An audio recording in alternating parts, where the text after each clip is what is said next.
and welcome to problem solving for today. Please make sure that you are sharing your screen with your class kick on your iPad or completing this in your workbook. The page number is at the bottom of the picture on class kick if you want to do it in your workbook. Let's go ahead and begin.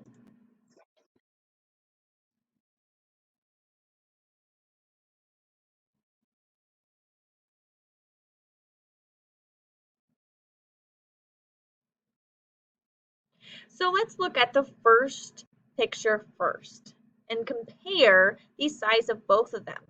Do they look like they are the same size? Yeah, they're both about the same size. Now let's compare the grids. We can see that the first one has much smaller square units than the second one.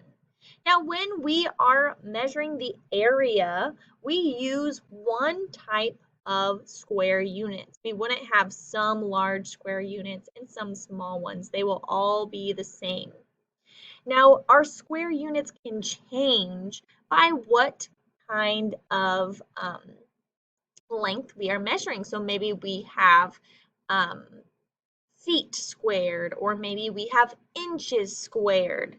So feet would be larger and inches would be smaller. So let's find the area of each one of these postcards with the different size square units.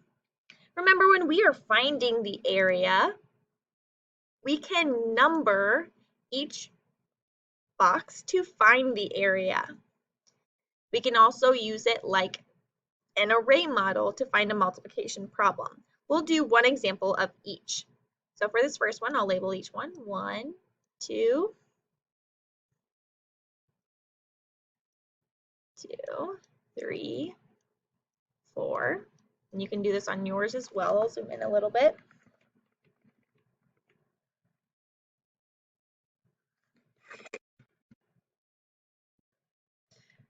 So we have 1, 3, 4.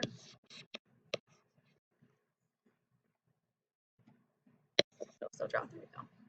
1, 2, 3, 4, 5, 6, 7, 8, 9, 10, 11, 12, 13, 14, 15, 16, 17, 18, 19, 20, 21, 22, 23, 24. Our total square units is 24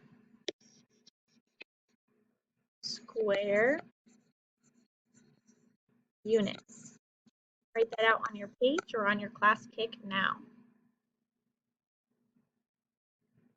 Now for the second postcard that has larger square units, we're going to use the array strategy. So the array strategy is by, there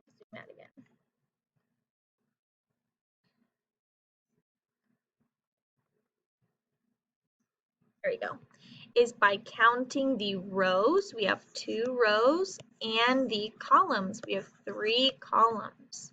To find the total, we can multiply 2 times 3. You can also count by 3, so you can count 3, 6. 2 times 3 is 6, and that is our total square units.